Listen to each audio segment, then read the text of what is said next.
the same thing I was asking about before, and I just want to make sure that I have it clearly here. So there were several people who made bids who did have revenue sharing, but except for Eureka, none of the others had dual stream. They're all single stream. But because they did have revenue sharing, they did get some of those points in their cost scoring. Would that be correct? Mr. Mayor, Councilmember Nephew, that's correct. Waste Management and Eureka proposed a dual stream, and in the overall points, Waste Management was also given points for that revenue share. Okay, thank you.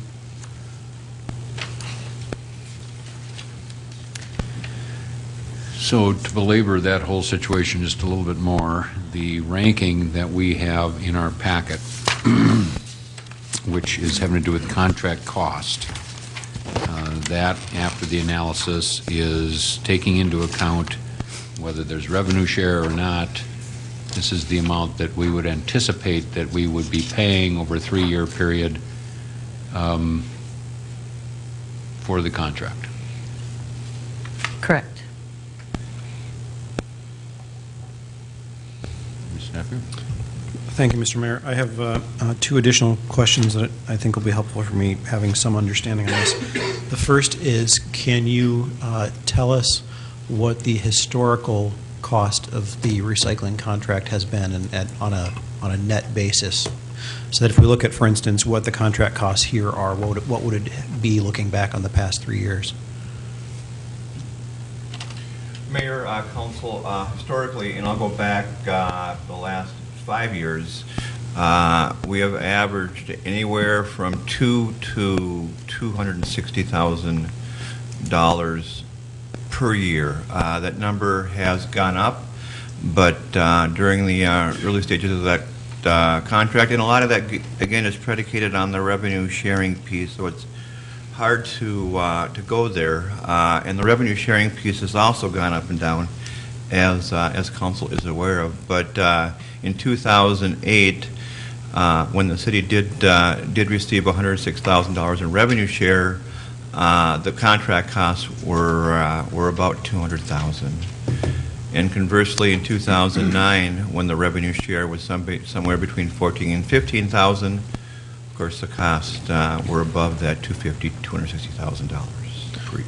And if I recall correctly, we did amend that agreement because of the problems that were being faced with the cost structure because of the decline in the market for recycled materials?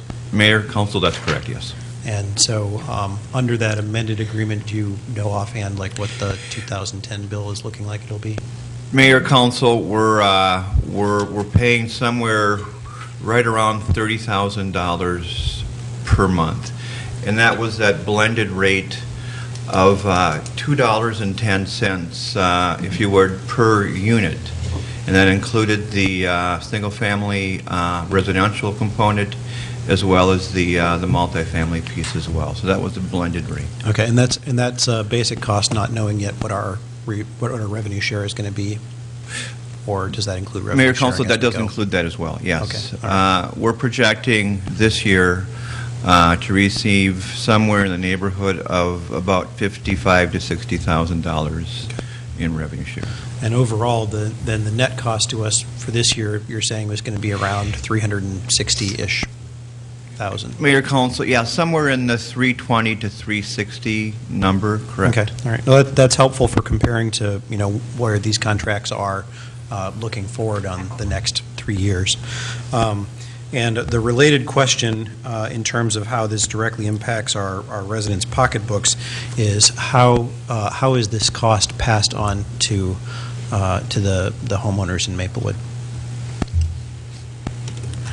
Mayor, Council, it's passed on through a fee that's included on their utility fees. So there is a monthly recycling charge that residents do pay for this service, yes. On the water bill? Okay. And so and that charge that they see is directly related to just sharing out the costs of what we're actually paying for it? Or do we set it and have some kind of variability? Yeah. Mayor, Council, this is an item that's going to come back before you on the 25th. Staff is actually going to advocate that we should raise that fee 5%. We haven't touched that recycling fee in over 5 years. Again, that's a discussion item that we'll have down the road a bit. But relative to the actual monthly fee, yeah, our balance is pretty healthy at this point in time, but we do envision drawing down on that going forward.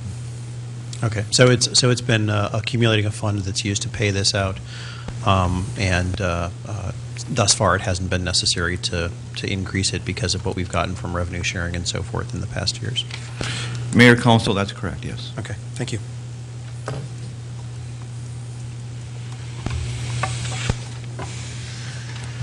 Any other questions at the moment?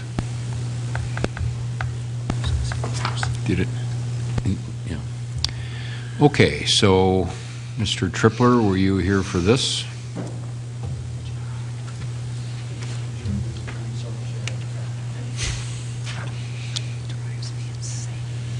My name is Dale Tripler. I chair the Environmental and Natural Resource Commission, and I was one of 2 members of the commission who reviewed, I think it was 7 proposals or 8 proposals, and scored them. I thought that we got some very good proposals. Some of them had strengths and some of them had weaknesses, and it was luckily we put forth a scoring sheet before the proposals were let. So the purpose of which was to evaluate them on a fair basis. Having done that, we scored them individually without contacting each other and submitted those scores to city staff, and Sean gave you the scores. So unless you have some questions of me, I thought that the 2 strongest ones, in my opinion, were Eureka and Tennis. Some of the things that I thought that Eureka did well was with the dual stream, they have less residual. They have an excellent educational program. I think that their pricing probably is structured such that it's better for the city, but their revenue sharing is market-driven, and it might be great for us, or it might not. We don't know. So it's very difficult to assess what the actual cost is from Eureka.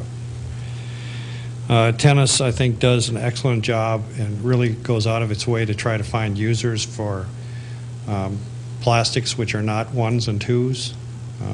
They've found uses for 3s, 4s, and 5s, and I think they're actually looking at 6s and 7s. Their rebate system was set. It wasn't market dependent, and therefore I thought that their cost structure was the easiest one to evaluate because it was straightforward. And I thought that at least the way I looked at it, looked like their proposal was better for the citizens, maybe not for the city, but the way we set up the scoring system, it says what was in the best interest of the city. So the city works out, it comes out better for the city, I think. But so that's all I really have to say. Have any questions? Mr. Nephew. Yeah, thanks, Dale. I'm wondering, what was your thought on the role of including the revenue share the way it was in the formula? Well, again, Eureka provided three alternatives. You know, if prices are really high, if prices are average, if prices are low. But as you just pointed out, I mean, they came back last year and said, "There's no revenue. You know, we're losing money. We need to restructure this contract." And so you restructured the contract for them. Now, they didn't propose in their proposal 0.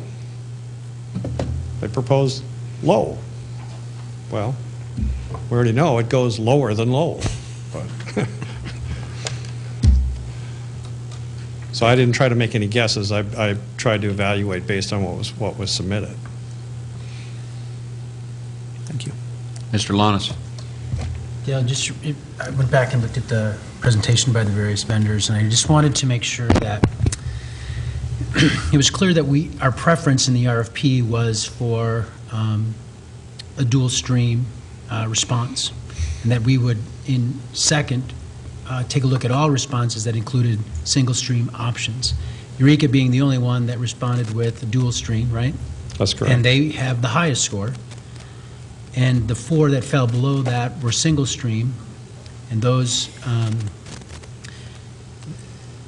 what part of the dual stream versus single stream criteria or evaluation fell into the ranking? And I have a second, but I want you to answer that. I don't know if I can tell you the exact point total that would be. I think it was 10 points or 20 points or something like that. But the difference between single stream and dual stream is that with dual stream you have less residual. In other words, at the end of the sort you have less material that has to be thrown away. So the Environmental Commission, I think, wanted to try to maximize or minimize the amount of residual. If we're asking people to recycle, we don't want people to think that, you know, a third of what they recycle is going to get, you know, is going to get thrown in the trash. People just throw up their hands and say, why should I bother?